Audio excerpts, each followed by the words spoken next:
This is a large jackhammer and I have to install a radio in it. It's a regular excavator that has some attachments, some hydraulic jackhammer equipment. They can attach different things, but this one was designed or modified to do this type of job. You might see these machines on construction sites or on gravel roads, road building areas. It has a large fan. To me it's kind of interesting thinking to have a large fan to blow the dust that is created or generated by this equipment. I got the task to install a radio in this machine, and it was not pleasant. In the morning it was dumping rain here, and I did not get all the information what the customer wants. The customer is not here, and I had to chase the customer phone number to figure out what radio they have, where they want me to install the antenna and all that stuff. So finally I got the information, and kind of I started to feel better because I knew what the customer wants. So then the rain stopped within 10 minutes. It's like okay, what the mind can do. So actually there is rain outside. The sun is just in my head, in my mind, and for some reason I don't feel the rain, but that's life. If you follow my videos, you may find ways to do the same thing. Okay, so let me show you what I'm working on here. So first I had to install the antenna because I thought, since the sun came out, I thought I'd take advantage of the good weather. So let me hold myself onto these things. So this is the antenna.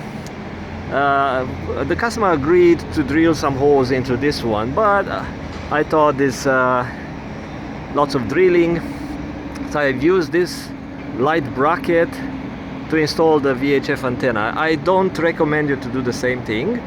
I do have a good grounding here, I know that. I don't recommend you to do that. Why? Because this light, the LED light, generates lots of radio frequency noise, so it might affect some of your channels in your radio. So if you could stay away from any LED lights, that would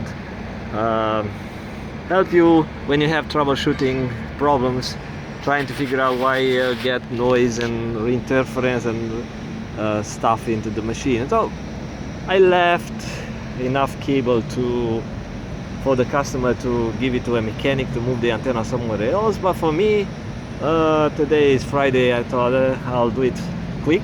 So you need to scrape some, in case you do that, you need to scrape some of the paint here, make sure you have a good grounding. Even this antenna does not require much of a grounding, but for better performance I noticed that you need a good grounding. And I ran the cable through here, and I made a drip loop, and there is a grommet in there with a little bit of silicone, and I got inside. So inside, let me hold myself here. Inside I had to remove the speaker and grab the cable and run the cable along the other harnesses. So you have to remove a bunch of panels and plastic trims and all sorts of covers here in order to access this area, but you don't have to. You can do a cheap job and run the cable here somehow with some clamps and tie wraps and avoid the whole mess. But why I had to take this one apart? Why? Because this machine is a 24 volts machine, and we have a 12 volts plug here, but it's only 60 watts, which is about 5 amps. So 5 amp is not enough for a 14 amp radio. I checked the radio specification, and on transmit mode it requires about 14 amps. So now I cannot use the machine 12 volts inverter, and I cannot tap into the battery. I don't even care where the battery is. Probably they have a bunch of batteries, 2 batteries in series and all that. I don't want to get into those circuits. And I decided to install a different inverter. So this is a 15 amp inverter. I had to label it here, and I run my 24 volts feeder feeding cable into this inverter. You could use a one of the circuits here. There is a circuit for the 24 volts auxiliary output, or you can use other things that are maybe the feed to the inverter fuse, so the one that it says 12 volts. If you look at the cover, the other cover, it says something 12 volts, so that one you can tap into it. It's a 24 volt circuit.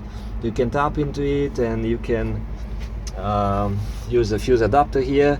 I've used different method, and then I have a 12 volts output that I built a harness, so I'm still running the cables, and I'll leave the customer with a plug for his Kenwood radio. And there is a fuse in the circuit as well. I marked the fuse that is a VHF radio. If you see here, all these tie wraps are removable. You can press this tab here and insert your cable through this tie wraps that are installed by the manufacturer. It's kind of not very neat, but it's not my idea how to run these cables here. And I follow this harness here. Then now I'm going to install the radio somewhere on the right hand side. It's away from the driver feet.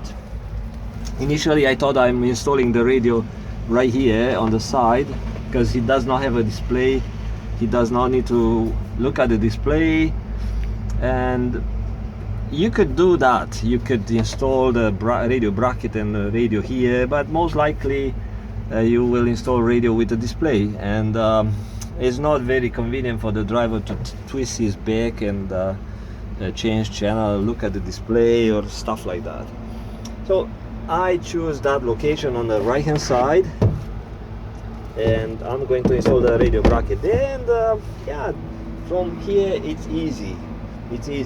So if you never have done these things before without someone to show you a couple of tips, it takes some time to figure out stuff, how you run the cable, how you run the antenna. If you have experience, then you kind of know, yeah, here is one single wall or two walls, and you have to run the cables here. So that's kind of the idea on this machine. I'll talk to you later. Bye.